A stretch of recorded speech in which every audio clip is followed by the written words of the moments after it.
স্বাগত জানাই দিব্যাংশ সমাচারের। আর আমরা এই মুহূর্তে দাঁড়িয়ে আছি রিষ্টা, আর এই মুহূর্তে রিষ্টা মানে বুঝতেই পাচ্ছেন জগদ্ধাত্রী পুজো।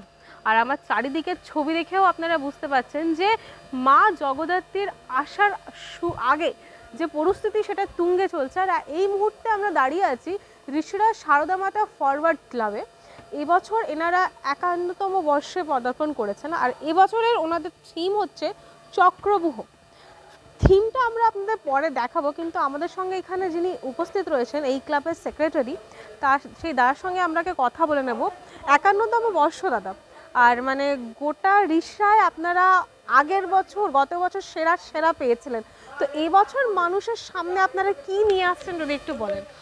দেখুন, এখন আমাদের তো প্রতি বছর একটা আধুনিকতা এবং নতুনত্বের একটা চমক থাকে, কিন্তু আমরা এবছর একটা থিমকে বেছে নিয়েছি যেটা সমাজকে সচেতন করবে বলে আমরা আশাবাদী।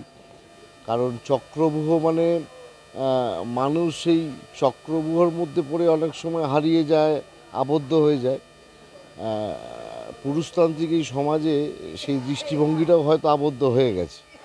কেন বিগত মহাভারতের যুগ থেকে শুরু করে দ্রৌপদীর বস্ত্রহরণ, নারীদের প্রতি যে দৃষ্টিভঙ্গি ছিল, আজও আমরা বলতে পারি যে কলকাতায় যে এত বড় ঘটনা ঘটে গেল, সেই দৃষ্টিভঙ্গির পরিবর্তন এখনও হয়নি। তো মানুষের সচেতন হয়, নারী পুরুষের সমান মর্যাদা তৈরি হয়, নারীদের সম্মান তৈরি হয় এই সমাজে। এইটাকে সামনে রেখেই আমরা আমাদের এবারে মণ্ডপ সজ্জা করেছি। আমরা যদি থিমে দেখি দাদা, দেখতে পাচ্ছি বিভিন্ন রকমের মহাভারতের অনেকগুলো ছোট ছোট দৃষ্টি আপনারা তুলে ধরেছেন, আর মাঝখানে ঠিক এইখানে একটা নারী নিজে বসে আছেন, আর বিভিন্ন রকমের আমরা মুখ দেখছি চারিদিকে।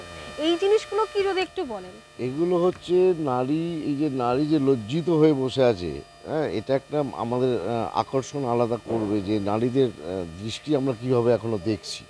আর বাকি যে রিলিফ ওয়ার্কগুলো রয়েছে সেখানের মধ্যে দিয়ে বিভিন্ন সময় নারী যে নির্যাতিত হয়েছে সেগুলোর একটা প্রতিফলন আর কি দেখানো আছে এই বিষয়বস্তু। মানে গত বছর আপনাদের এত সুন্দর একটা টাইটেল দেওয়া হয়েছিল, তো এই বছর কতটা টাফ সেই টাইটেলটা মেনটেন করে রাখা? দেখুন, প্রথম সবসময় টাফ থাকে এবং প্রথমকে ধরে রাখা আরও টাফ হয়। আমরা চেষ্টা করছি আমাদের সাধ্যমতো, এবার বাকি জনসাধারণ বলবে, আপনারা বলবেন কি হচ্ছে।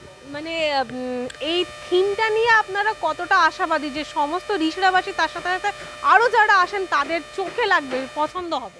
দেখুন, আমরা সবসময় আশাবাদী, এবং আশাবাদী বলেই এই থিমটাকে আমরা চুজ করেছি যে সচেতনতা তৈরি করতে পারলে সমাজে একটা এক্সট্রা পাওনা আমাদের কাছে। শুধু পুজো করলাম, প্যান্ডেল করলাম, এটা বড় কথা না, একটা কিছু মেসেজ মানুষের কাছে যাক, এটাকে সামনে রেখে আমরা এটাকে এবারে সিলেকশন করেছি।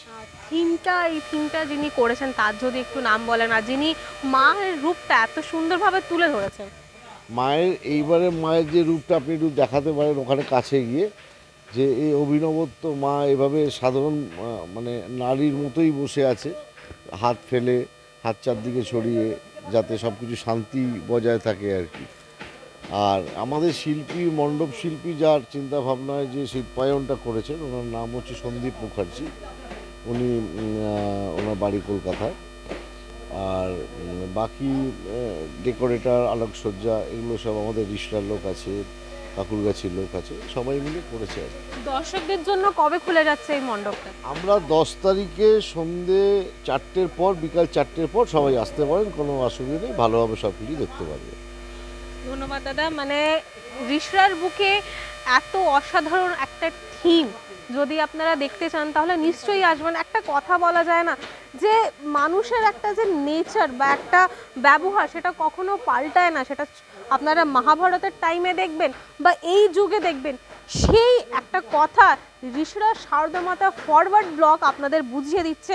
গোটা মণ্ডপ যদি আপনারা ঘুরে দেখেন, যেমন আমাদের দাদা বললেন, এখানে যেমন মহিলা লজ্জিত হয়ে বসে আছে, তার পাশে বড় বড় চোখের মতন পুরুষরা চোখ খুলে বসে আছেন, বা আমরা এদিকে মহাভারতের দৃষ্টি দেখব, সেই একটা আগেকার যুগ থেকে এখন অবধি সেই জিনিসটাই চলে আসছে, আর ঠিক মায়ের মূর্তিটাও সেই কথাটাই তুলে ধরছেন।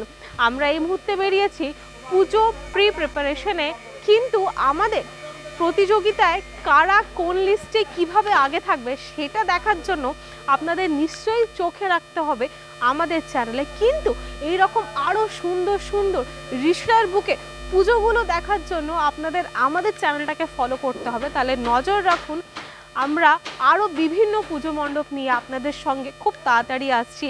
এই মুহূর্তে ক্যামেরা পার্সিকার সাথে আমি আনিশা, দিব্যাঞ্জ সমাচার রিষড়া।